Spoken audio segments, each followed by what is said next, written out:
السلام علیکم ورحمۃ اللہ وبرکاتہ۔ کیسے ہیں آپ سب؟ امید کرتی ہوں اللہ تعالیٰ کے فضل اور کرم سے سب خیریت سے ہوں گے۔ آج انشاءاللہ ہم سورہ فاتحہ کے بارے میں پڑھیں گے۔ سورہ فاتحہ مکی سورت ہے، اس میں 7 آیات ہیں۔ بسم اللہ الرحمن الرحیم، شروع کرتی ہوں اللہ تعالیٰ کے نام سے جو بڑا مہربان نہایت رحم کرنے والا ہے۔ سب سے پہلے سورہ فاتحہ قرآن مجید کی سب سے پہلی سورت ہے جس کی احادیث میں بڑی فضیلت آئی ہے۔ فاتحہ کے معنی آغاز اور ابتدا کے ہیں، اس لیے اسے الفاتحۃ یعنی فاتحۃ الکتاب کہا جاتا ہے۔ اس کے اور بھی متعدد نام احادیث سے ثابت ہیں، مثلا ام القرآن، السب المثانی، القرآن عظیم، الشفاء، الرقیہ وغیرہ من الاسماء۔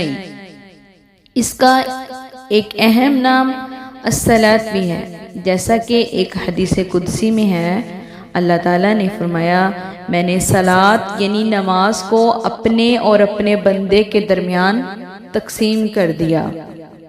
مراد سورہ فاتحہ ہے، جس کا نصف حصہ اللہ تعالیٰ کی حمد و ثناء اور اس کی رحمت اور ربوبیت، عدل و بادشاہت کے بیان میں ہے، اور نصف حصے میں دعا اور مناجات ہیں جو بندہ اللہ کی بارگاہ میں کرتا ہے۔ اس حدیث میں سورہ فاتحہ کو نماز سے تعبیر کیا گیا ہے، جس سے صاف معلوم ہوتا ہے کہ نماز میں اس کا پڑھنا بہت ضروری ہے۔ نبی کریم صلی اللہ علیہ وسلم کے ارشادات میں اس کی خوب وضاحت کر دی گئی ہے۔ فرمایا اس شخص کی نماز نہیں جس نے سورہ فاتحہ نہیں پڑھی۔ ابھی دیکھیں، نماز منفرد ہو یا امام کے پیچھے ہو یا مقتدی کے پیچھے ہو، سری ہو یا ظاہری ہو، فرض نماز ہو یا نفل نماز ہو، ہر نمازی کے لیے نماز میں سورہ فاتحہ پڑھنا ضروری ہے۔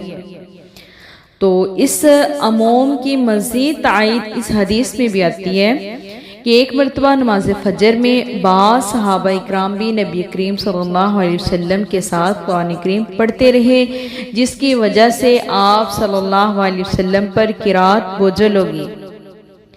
مطلب آپ صلی اللہ علیہ وسلم کو قرات اتنی بوجھل لگی، مطلب ڈسٹربنس ہی پیدا ہوگی نا۔ نماز ختم ہونے کے بعد جب آپ صلی اللہ علیہ وسلم نے پوچھا کہ تم بھی ساتھ پڑھتے رہے ہو، انہوں نے اثبات میں جواب دیا، مطلب انہوں نے ہاں میں جواب دیا۔ آپ نے فرمایا سورہ فاتحہ پڑھا کرو، سورہ فاتحہ جو ہے وہ پڑھا کرو، تو اس کے علاوہ نماز نہیں ہوتی۔ باقی قرآن تم لوگ ایسے ہی سنا کرو، وہ ساتھ ساتھ مت پڑھا کرو، بس سورہ فاتحہ پڑھا کرو، کیونکہ اس کے بغیر نماز نہیں ہوتی۔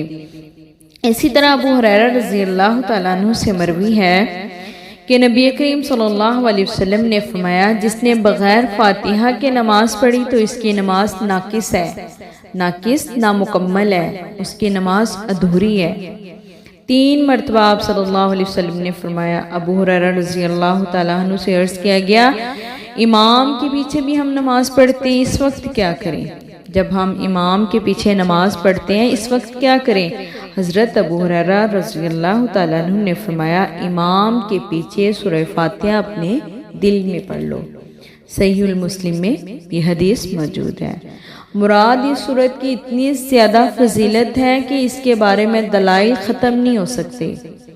اتنی جامعہ سورت ہے، 7 آیات پر مشتمل اور بار بار پڑھے جانے والی یہ سورت ہے سورہ فاتحہ۔